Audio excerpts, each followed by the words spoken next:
When I started the design of the mural, I wanted to capture the essence of Hendersonville. So Janna told me that she really wanted some flowers, so I started researching, So I incorporated flowers like sunflowers, magnolias, lilies, daisies. Yeah, the purpose of this mural was not just for my shop, for Old Lab Designs and Mercantile. It was for the community, to be something that people would remember Hendersonville for, maybe hopefully come look for it. I wanted it to be able to be something that would last long past, hopefully, me being there. We wanted to create something that we could put a stamp on for the town of Hendersonville, for the community, and letting people know just kind of how amazing it is. Greetings and welcome to Do Tell, a storytelling podcast featuring great stories from great storytellers. This week we are going to visit an historic section of downtown Hendersonville, North Carolina, where a beautiful new mural has just been completed. The 7th Avenue district of Hendersonville is undergoing a tremendous revitalization. For many years, the area has been dominated by industrial buildings and warehouses that were strategically positioned near the main railroad terminal and depot. During those times, it was not a destination for locals or visitors who didn't have some business to transact there. But that has been changing rapidly over the past few years as new businesses catering to the general public have sprung up. Restaurants, bakeries, cafes, bars, breweries, and even a distillery have opened there to make the neighborhood a must-see stop in enjoying downtown Hendersonville. In addition to the eateries, there are some very interesting retail shops new to the area. One of those is the Old Lab Designs and Mercantile, a beautiful and unique shop with quirky vintage items, high-quality, high-fashion women's clothing and accessories, gourmet kitchen and pantry items, and unique gifts for men and women alike. The owner is Janna Watson, and she is realizing her vision of bringing rich texture to the streets of the town, not only in the items she sells in the store, but also the store building as well. When Janna first moved in, the building epitomized the industrial look of the area, rough and crumbling red brick walls with very little inviting character. She was determined to spruce it up and make it much more beautiful and help the area become more inviting. So she decided to adorn both sides of the building with murals. She commissioned a talented artist from Miami, Paulina, Guajardo, to paint the murals, and she was able to finish it all very quickly over just 2 short trips. Paulina is a Mexican-born artist, and her mother is a renowned Mexican artist in her own right. Paulina and Janna join us today to talk about the new murals and the inspiration for them. Welcome to the show, Paulina and Janna. Thanks for joining us. Thank you so much for having us. Yes, thank you. Great. I was so moved when I saw the mural. I went looking for the old bear, or the roaring bear mural, we were calling it. And I was going to take some pictures. And suddenly there was something different there. So that was great. We'll get to that in a minute. I want to start with Paulina and jump into your background. Tell us about your life and background, where you grew up, how you came to the United States. Okay, first of all, thank you, Edwin, for having me. It's a pleasure for me. So I'm originally from Mexico, but right now I live in Miami. I moved here 12 years ago. I've always been surrounded by arts my entire life because my mom is an artist in Mexico. So since I was a kid, I was always with a brush in my hands, painting, experimenting, and that's how I started doing this. That is my passion. Currently, I'm an artist here in Miami, but lately I've been traveling to other cities in the United States and in Mexico to expand my work and create beautiful murals to make the places or the stores even more beautiful than they are. That's fantastic. So your mother was an artist. What kind of art did she do? And was she a professional artist, or was she? Yes, she's a professional artist, but she focuses more in art on canvas, like for decorational art. Mm-hmm. And she started back in 1991. So she started when I was very, very young, and she has been painting for more than 30 years now. I inherited her talent. Yes. I think. Well, you inherited some talent from somewhere. I know that because I've seen your work here in Hendersonville, but I also went on your website and saw the beautiful work you've done in Miami and other places. To be a great artist isn't just an in the genes. You have to work hard at it too, right? To develop Yeah, your talent. definitely, Yeah. definitely. So you did that. Did you start in Mexico as a professional artist, or did that not come into the? Uh, Well, in Mexico, I was just doing it as a hobby. Mm, I started same as my mom, just painting on canvases, selling my art to my friends, helping friends with their stores or businesses sometimes, but nothing like professional. But when I moved to Miami back in 2012, my first job in Miami was at an art school. I was an art instructor for mm. kids and for adults. I was there for like 2 3 years. After that, one of the parents of one of my students told me that they really liked my art. They could see my art when I was, teaching their kids. He told me that he wanted to hire me because he was in the art industry. He had galleries, and he was running the art auctions on cruise ships. Oh, wow. So I stopped being a teacher, and I focused more on creating art. So I started selling my art on cruise ships, art galleries. When the COVID started, my first mural was for a friend. He had a Mexican restaurant. So he told me, "Oh, I've seen your art that you do on canvases. Have you ever done a mural?" And I was like, "No, no, never. But if I can paint on a canvas, I think I can do it on a wall." So it was when everything was closed. Everybody closed their Yeah. businesses, their restaurants, All right. but It was they COVID. used that time to make their spaces more beautiful, to Interesting. open as soon as the COVID was finished. They were going to open stronger. Right. So that was my first mural. It was for this Mexican restaurant. Then after that, the neighbor, which was an Italian restaurant, saw my work there. He really liked it. So he asked me to do a mural for him. Then the neighbor, then the other neighbor, the friend of the neighbor. So that's how Yes. I started. And I really, really enjoyed designing like different styles for each client depending on their needs.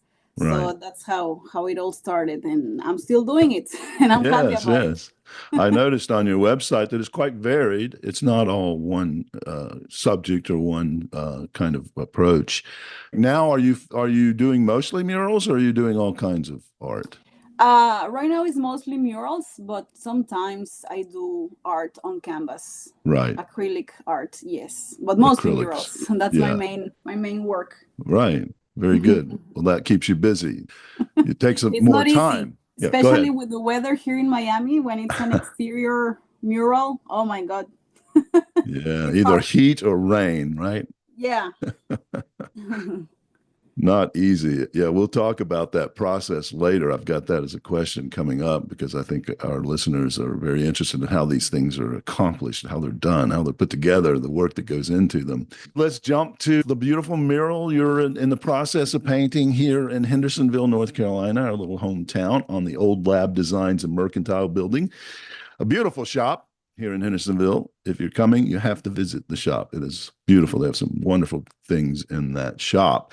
So, tell us about this mural. What was the inspiration for what the subject you chose? Did you choose that, or did you work with Janna to come up Well, with it? Jana, I don't know if she wants to say something also, but Please do. uh, Feel free to jump in anytime. I'm gonna start, and then Jana, you're welcome to Okay. add whatever Yeah. you want. So it all started because I have some friends here in Miami. It's a couple. They own some properties in Hendersonville, North Mm. Carolina. So one day they told me that they had a friend, Jana, in Hendersonville, and that she had an amazing store, beautiful store there, and that she was looking for an artist to do a mural because she was planning to change the exterior of the building. So I said, okay, yeah, definitely I can help her. So she called me. She told me what she was looking for. She was looking for a floral mural. She really likes that.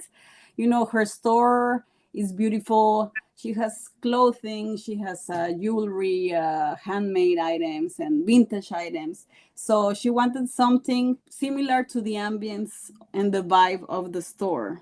So she told me, "Oh, I'm looking for a mural with." huge flowers, maybe some local flowers and greenery, and something that attracts the customers and make them feel the vibe of the store. So that's how it started. I don't know if Janna, you want to add something?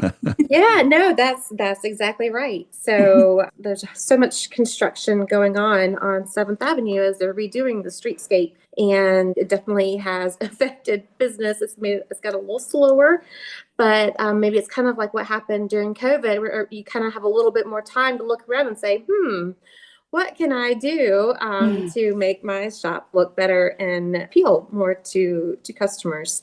So that's what happened. And I decided that it was time, since I had done so much work on the inside, to look at the outside of the building, which had great bones, just needed to be a little bit more reflective of what was inside. As well. So there was an existing mural that was really, really nicely well done. It just wasn't reflective of my shop. And in fact, I had a lot of people say, well, they would see it, they'd be like, I had no idea that this was on the inside when you look at what's on the outside. So we decided to. Beer. Yeah, the bear. Yeah, yes. the roaring bear, we called it. Yeah, he was roaring. He was a bit menacing. Yeah, he would scare people away. He's scary. He was iconic a lot of people in Hendersonville probably were not, a little surprised that we decided to paint over him. But so I said, well, when we do this, we better make sure that we do something that is a really amazing, and so it's not going to make people too upset. Yeah. So I said, I really wanted something that was, both reflective of my store and of Hendersonville, and the new 7th Avenue district that was being revitalized. Right. So, out with the old and updating with the new, right? Yeah. And I think you've accomplished that. The roaring bear was nice, but I think what you've done there is definitely a big improvement. And especially since you're going to do all the way around the building. Yeah, we wanted to be able to reach people on both sides. Yeah. So, the one side that covered where the bear was, and then the other side is kind of like a reflection or similar in style to that. And then we said, well, why stop here? Let's just keep going. Yeah. I'm glad you did, and we look forward to seeing it completed. Some people listening to this now, it's probably done by now, because we hope this will be out there for a while for people to listen to and come by your store to see the beautiful mural. The people that contact you in Miami, do they own that building, or was that just a connection? No, okay. No, they don't. They are they own property in the area, but they're also just really good customers. Oh, great! So they come up a lot. Yeah. Yes, they're greatly contributing to the revitalization of 7th Avenue. Very good. That's great that they were interested in helping out, and that they are helping to revitalize that section. It needed it. I know you're it's a bit of a pain right now, but I think it's going to be fantastic when it's done. Yeah, I think so too. I'm really looking forward to Yeah. Yes. I think that'll bring a lot more people into that area, and hopefully there'll be some other businesses that come in once they get it done. Yeah. Okay, well, let's talk about the mural and more specifically. There's flowers. Can you tell us about the flowers, what you chose, why you chose them? When I started the design of the mural, I wanted to capture the essence of Hendersonville. So Janna told me that she really wanted some local flowers. So I started researching, So I incorporated some local flowers like sunflowers, magnolias, lilies, daisies. Yeah. And I don't know if they're really so much local or native, but it's definitely something you see a lot of in this area. Exactly. Yeah. Okay. Yeah. What is native anymore? I mean, things have I know. brought in, things were brought in from Europe, many years ago. And there's a lot of invasive plants here, kudzu most notably. And maybe this would be a better way of saying it for us, Paulina, is that, we wanted something that was for pollinators. Because of Hendersonville having the Bee City designation. Is that what it's called? Bee City? Yeah, Bee City USA. That's an organization. Yeah, Bee City USA. Yeah. So We were looking for flowers that you could find in this area that were beneficial to pollinators. Great, great. Yeah, Bee City USA is now a national organization, but it was started in Asheville. Oh, really? And yeah, but it's now national, and Hendersonville was early in on that whole thing. Yeah. So that's great that's a great theme that you chose there. For the next part that I'm gonna paint in July, we are gonna add also some bees, which are very important in the town.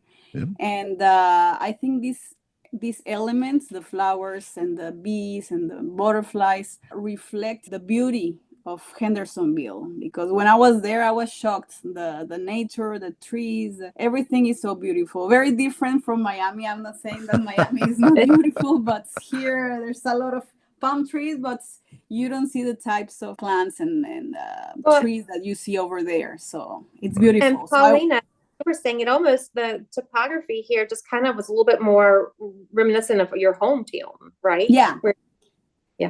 Yeah, in Miami everything is flat. It's beautiful, but we have the beach, we have palm trees and everything. But for example, in Mexico, we have similar landscapes. Like in Hendersonville, we have mountains, we have hills, beautiful trees and forests. So yeah, it reminds me a little bit of my city. You're from Monterey, I believe you told me, right? Monterey. Yeah, right. That's mountainous, isn't it? Is it mountainous? Yeah, yeah. It's called the city of mountains. Right. That's why it's Mont means mountain. Mountain. Of course it's mountainous. Yes. And the other requirement because all I had to do was just give a little bit of information to Paulina, and she just really ran with it. But I wanted bold. You remember, Paulina? I kept saying, I want big, I want bold, I want you to look at it and go, oh wow, that's a statement, because 7th Avenue is different than Main Street in a really cool way, and it's kind of got a little bit, it's just a different vibe. Yeah. And so we wanted to capture that vibe.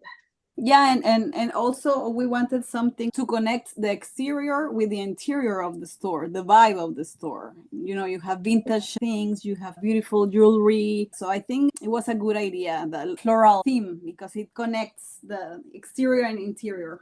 Right. Yeah. Another description I would have of it is elegant. Both the shop and your mural, they're bold, but it's elegant in an elegant way, I think. Am I missing that, or is that true?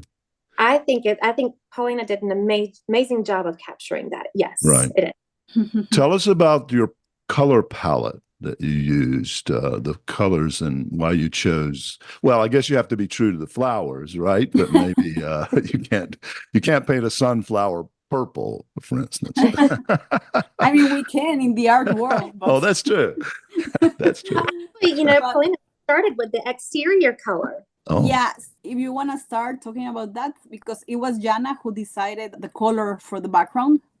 Yeah. So I was like, I want to, because the building was originally just brick. And I was like, I want to paint the entire building this color, this beautiful color that I just kind of fell in love with. And it was like this grayish green. And then so I sent it to Paulina and I was like, what do you think? And she just took it and ran with it and created this beautiful palette based on just that one little color that I gave her. Right. Well, fantastic.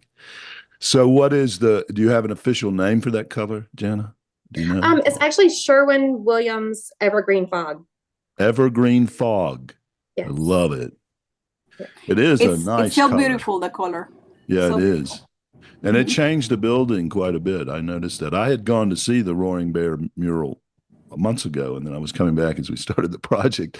Wow, this building is transformed. So congratulations to you. Yeah. So you've told us a little bit about some of the flowers, and you're going to put in some bees and butterflies. Is there anything else you can tell us about specific elements of the mural that you think are yeah, so as we told you, we have two sides, so two walls that are going to be painted. One of the two sides has no windows. The other side has more windows. So we're going to use the side with no windows to add the flowers, the bees, the butterflies, but also we're going to add the word Hendersonville, like huge word, huge text, so people can go there and take a picture and have a memory. So that's gonna be on what side is that, Janna? That's the north side, I think. North side, yeah. The purpose of this mural was not just for my shop, for Old Lab Designs and Mercantile. It was for the community, to be something that people would remember Hendersonville for, maybe hopefully come look for it. And yes, of course, that is going to help my business, but I wanted it to be able to be something that would be lasting long past, hopefully, me being there. We wanted to create something that we could put a stamp on for the town of Hendersonville, for the community, and letting people know just kind of how amazing it is. And also, another part is that the town has this really wonderful grant program that they provide, the downtown does, for facade grants to help small businesses like myself be able to fix up their exterior of their building. And so instead of using it for signage or other things like that, I applied for the grant to be able to finish the mural on both sides. And so this is kind of our way of giving back. Yes. Well, thank you so much for that. I really love that you had a bigger, broader, more altruistic goal with it. And certainly that happens just by putting the beautiful art up. But, you're helping to bring people in, and hopefully through our podcast and the public art walk tour that we're creating, that will also help you. But thank you for that. I know you invested first in it, and a well-deserved grant, because it's definitely going to make that whole area look so much better. So yeah, thank you for great. that. Of course. Okay, so I want to dig in with Paulina a little bit about how she gets this done. What's the process to go from this concept of maybe a small little drawing on your, I don't know, a piece of paper or on an iPad?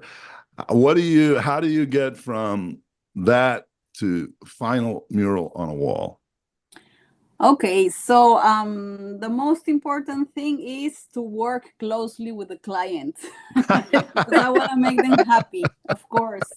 So when I'm creating a design, the first thing to do is to talk to them, to hear their vision, their ideas, to understand what they need.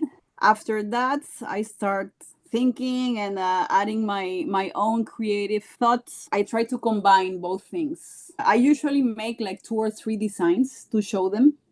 Most of the time my clients love one of them or more than one.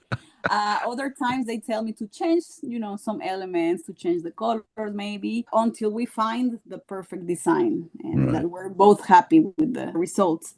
That's it. So let me dig into that a little bit, because our target audience is very interested in art and the process and how it goes. So how do you come up with these designs to show your client? Is it on an iPad? Do you sketch it? Yes, I use different apps to do it. I use my iPad when I need to draw something by hand. I have this app called Procreate. I also use Photoshop a lot. So it's like a combination of Photoshop, inspiration from the internet. I have a folder with thousands of graphics and elements that I use sometimes.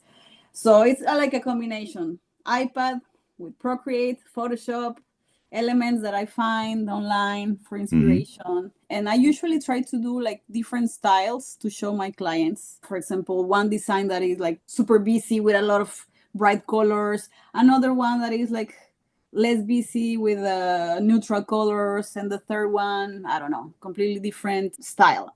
Yeah. So they can choose what they like the most. And Paulina, I don't know if it's worth mentioning, but when we were first working together, you knew that my budget was like really small. And so you were really amazing at helping me get to a place where it would work for both of us. But we talked about, how we could maybe not use as many colors, different ways. And so that might be something interesting to kind of talk about. Yeah, that is very important, the budget. Sometimes my clients, they tell me, oh, just show me the ideas, give me 3 different designs with different prices. Other times we are on a budget. It was the case with Janna before she got the grant. So I usually try to design and use the colors according to the budget. For example, if my client tells me that the budget is not too high, I try not to use a lot of elements that are too complicated for me and that I know that are going to take me longer to accomplish. So I designed something more like Simple. small or simple when there's a budget. When the budget is not a problem, I try to give like 2-3 options. One that is very simple, one medium, and one like super, super busy and with a lot of hard details and brush strokes. So the client can choose from. Right. What's up there now does not seem like you were skimping on a budget. I can tell you that. It's beautiful. Well, it's not complex. It's not a lot of complex things going on in it, but it's very well done. No, we tried to work it out to find something that Janna really liked that was not super, super complicated. But also, since this is my first project in that area, and it's going to help me maybe to grow there and maybe to do more murals to make the area even more beautiful for other clients. We hope so. I try to help. Yeah. Try to help. And it certainly did help too, Paulina, right? That we didn't have to get like a lift or, anything crazy like that. We just were able to, so it was a ladder was sufficient. Yes, in this case, because the building is not super, super tall, super high, a ladder was enough. Sometimes I have projects here in Miami that are like huge buildings and we need to rent the boom lift or the scissor lift, and that increases the price a lot. So they're not cheap. Right. But in this case, it was enough with the ladder. Also, my friend Stephanie, which is an artist that works with me, came with me to Hendersonville to paint this mural. She's amazing. She always helps me with my murals when they're too big. I know I can count on her. She's amazing too. That's As great. you could see, Janna, we are a good team. We're a Very good team. Very good team. They worked so fast. I was shocked, like at how fast it actually went. When you look at it, it looks so incredible. You're like, this is going to take forever. Paulina and Stephanie are such hard workers and so dedicated, and you can really see that. But they work really, really well together, and they would just knocked it out in no time. And Janna is so nice because one day when we finished the mural, it was a Sunday, I think, or Monday. We were done with the mural and we really wanted to go to Asheville to explore the city. But Janna was not available to take us, so she just offered us her son's car. Very good. And he didn't know at the beginning. He was out of town, so what he doesn't know won't hurt him. They filled it up with gas. It's fine. Well, that's good. So we have your son to thank. He also sacrificed for this beautiful project. Okay, good. We'll give him credit too. Okay, so you've got the design. You've showed it to her. Janna's picked it out. She likes it. You start working on it. Janna shared with me a photo where somehow you projected what you're going to do on the actual picture of the building. Yeah, which is cool. I guess you do that in Photoshop, probably, right? Or yes, so I usually take the measurements of the wall. We didn't have a lot of time. I think we were there for like 4 or 5 days, so we had to finish. So the easiest way of doing it is just to prepare the sketch on my iPad. The first night, we arrived around 7 or 8 p.m. to the airport. Janna picked us up. We went straight to the store. I brought my projector with me, so we just projected the image. We traced it with white markers because the background of the wall was already this color, the green, that Janna chose. So we projected it. It was ready to start painting it the next day. So the next day in the morning, we started adding the colors. We worked for like 3-4 days and finished. 3-4 days. That's all it took. That's great. Yeah, I think it was like 4 days. Yeah. For that part of the wall. But now in July, we're going to go back. And I think the rest of the walls is going to take us a little bit longer because they're a little bigger. bit more, a little bit more space to cover. You have to do that tracing at night with the projector, right? You can't do it in the daytime. In this case, yes, when it's very precise. Yeah. For example, this design has very, very, very big flowers. Right. It's not easy to just do it by hand, like freehand. For other projects, I do freehand when they're not too complicated. Yeah, depending on what it is. But in order to do it faster and easier, this is the way that I do. Did you have to work all night long to get it traced, or did you get it done pretty quickly? You weren't. I was just concerned. I was worried about you flying in at 7 o'clock and then having to work all night. You did. Well, it took us like 2 hours, I think, 3 Okay. hours. In order to project, it needs to be like dark at night. So for the first side, we did it like in like 20, 30 minutes. It was fast.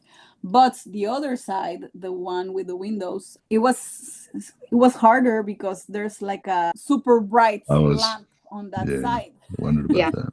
The So street we light. were like, oh my Yeah. God, we cannot see. But we figured it out, as always. We Yeah. held up blankets and do you remember we held up blankets and we were like standing on the ladder holding up blankets so it was casting a shadow. Oh, Yeah. wow, that's amazing. And Jana really wanted to help us to trace. Remember, Jana, you were like, oh Yes. my God, that And looks then I got scared because I was so like, no, fun. I can't do it. I'll hold the blanket. And you said you used a white marker. It's a marker, chalk? What is the actual thing? Yeah, it's like a chalk marker. When the wall is a dark color, I use like a light White, yeah. marker, and when the wall is light, I use black. Right. Or sometimes I use pencil too. But in this Right. case, I use the chalk marker, Okay. white chalk marker. Yeah, and you've already alluded to it, standing on the ladder, trying to hold the blankets to cast a shadow. But Paulina, talk about how good a shape you have to be in to paint big murals like this, because I know I could never do it. I would be worn out, but I know it's not easy. You have to contort your body and get in the right position. Talk about that process and the difficulties and the challenges you face. Yeah, after doing it for like 3, 4 years now, I have experience. But yeah, you need to be very careful. We use ladders, we use lifts. So you need to know what you're doing because it's dangerous. So, for example, the ladder needs to be completely flat, not moving, because you can lose balance and fall. Also, when I drive the boom lifts, I need to check my surroundings to see that there's no electrical cables or cord that are dangerous. If you're careful, everything will be okay. Right, got it. So I try to pay attention and Yeah.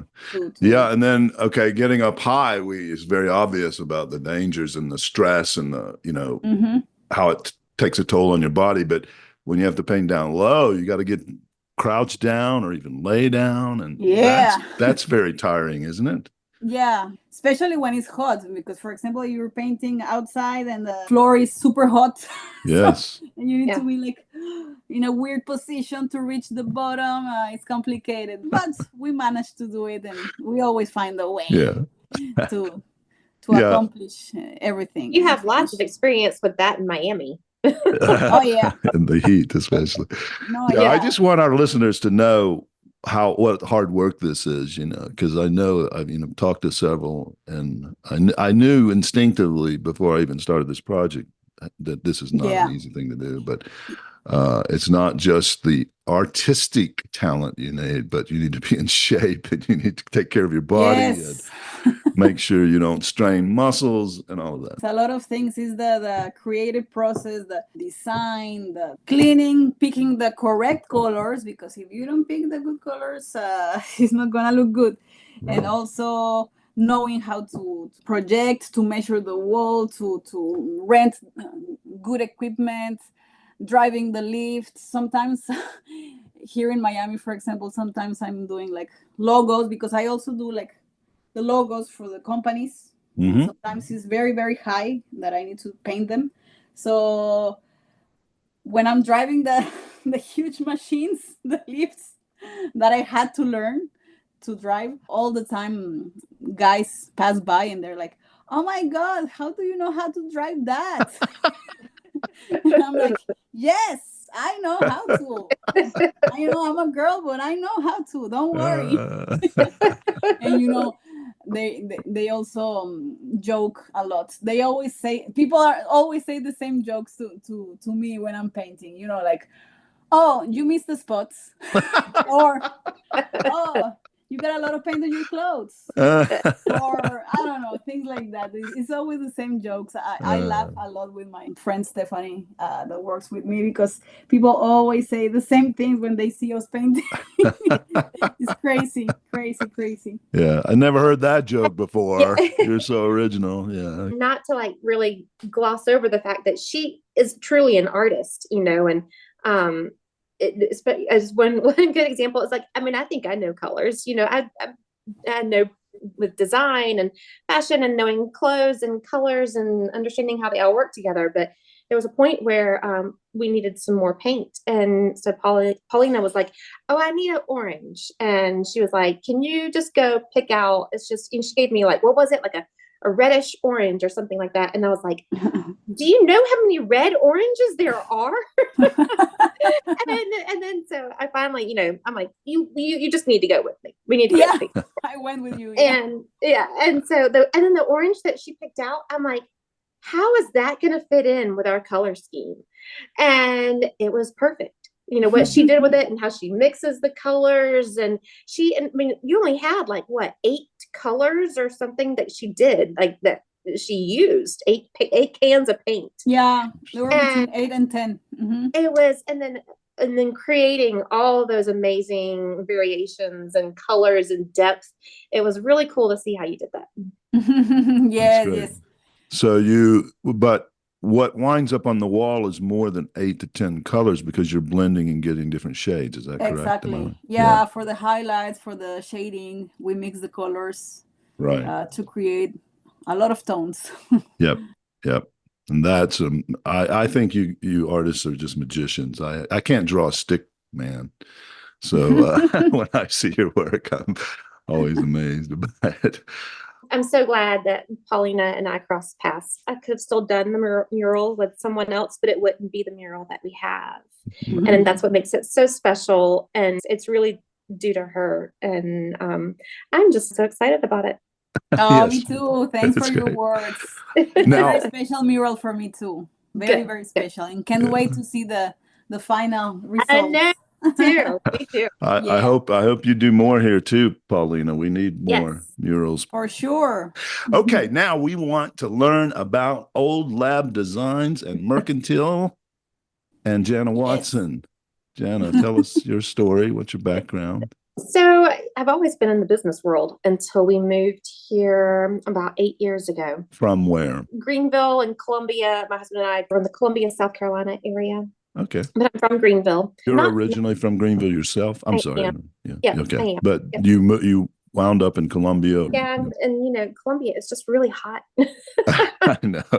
I spent a lot of time there, and I went to school there. And you go to University of South Carolina? I did, yes. Majored in public relations. So I've always done something in like that marketing, creative type background. When we moved up here, kind of took a break from all of that. And then during COVID, started a little vintage resale home goods shop. I think I got a little carried away with all those online auctions during COVID when I was bored, and my husband was like, you need to do something with all this stuff. So I opened up this little shop just right down the street from our house in our neighborhood.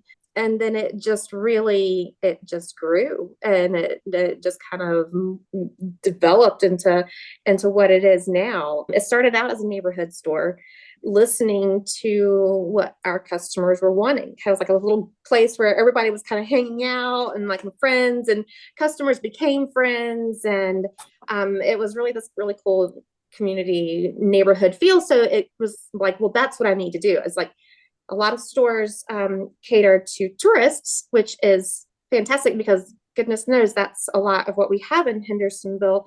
But I really wanted to focus on the locals, providing what they needed and listening to them and hearing what they wanted. And so started out actually carrying some consignment clothing, which then everybody was kind of this huge demand for, okay, well, we need, another niche women's apparel. So quickly grew out of the space that I was in. So when I was looking, I said, I'm only going to move if I can be in the 7th Avenue district. Because that's just where I wanted to be. It was, easy to get to. It was, the up and coming area. Like I was talking about before, it has this really great vibe, which is very unique all into itself. And that's where I want to be. So I found this building, and it was way bigger than what I needed, but made it work. Really started carrying more of not just women's clothing, new women's clothing and accessories, jewelry, shoes, but we also have assortment of like these highly curated home goods, pantry items, and really focusing on gifts. It's a great place just to be able to stop in, pick up a gift for, someone that you have a party for. I have so many women that come in like, I need this gift for this lunch party that I'm going to. That's what I wanted it to be. I wanted it to be just a really great community focused store. Right. When I visited to find out how I could learn about the new mural, I looked around and I was just amazed. So unique, so many unique things that I've never seen anywhere else. So congratulations on discovering those things and finding that niche, because I think that's needed, and it's exciting to see that kind of thing. Yeah, thank you. And I love that you wanted the 7th Avenue district. How long now have you had that store open? When did you move in? It was coming up on 3 years. Okay. Yeah. Got it. So, did you know that it was going to be revitalized, that area, when you moved in? No, that's happened. Yeah. Yeah. I mean, I loved it for what it was even before. Right. But, I think with all these changes, with the farmers market coming in, that made such a huge, tremendous difference for all of us in the 7th Avenue. Really bringing attention to the area. Our customer base really grew with that. So I think that, with these additional changes and making it more pedestrian friendly, it's just going to get even better. Yeah. Tell us about the name. What's the inspiration for the name? I have labs. I have Labrador retrievers. Okay. I wondered if it was dog related. Yeah. So the one in the picture is my old lab. Oh, okay. Yes. So it truly is. It's just about a dog, but we kind of really liked how OLD, Old Lab Designs, was old. Oh. So it doesn't really quite play into the. I didn't get it right away, but I should have. But it's our dog. And Mercantile, that's what you are. You're a Mercantile. Yeah. So we added the Mercantile part, but when we moved over to 7th, just because we really started bringing in more of those goods and gifts, and we still try to keep some of the vintage, cool, quirky things as well. Modern Mercantile. Yes. You've talked a lot about why Hendersonville is special to you, but do you want to say more about that, about this town? Yeah, Hendersonville is where we chose to be because it's in this gorgeous setting. It's the beautiful mountains. There's so much to do and choose from, and the weather is perfect. It's still close enough for us to get to our families. It was something that was important to us, is that we are raising our kids here.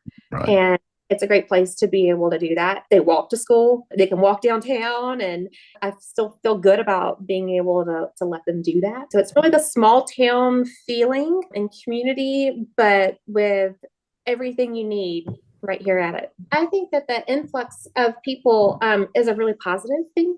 I do too. It's bringing in so many different ideas and new businesses, and keeping a younger generation coming in is always going to be beneficial for everyone. So as long as we are able to keep up our resources and being able to provide things like affordable housing and different aspects like that, it's going to be really important as we move forward, I think. It's always a challenge when as you improve a community, there's always negatives that come with it and challenges that you have to overcome. But I think they're doing a good job here. And I think the future's bright here for Hendersonville. So agreed. Well, I have enjoyed this immensely. You two are lovely people doing lovely work for your communities. So thank you so much for your hard work and your investment of time and money and your creativity, most importantly. So well, thanks again to you both. What a delight. Bye-bye. Have a great day. You too. Bye-bye. Bye. Thanks for joining us on Do Tell, a storytelling podcast. We hope you were inspired by the stories today's guests shared with us. Please tell all your friends and acquaintances about our series offering great stories from great storytellers in all art forms and media. We are on a mission to create communities and bridge divides with these inspiring and motivational tales.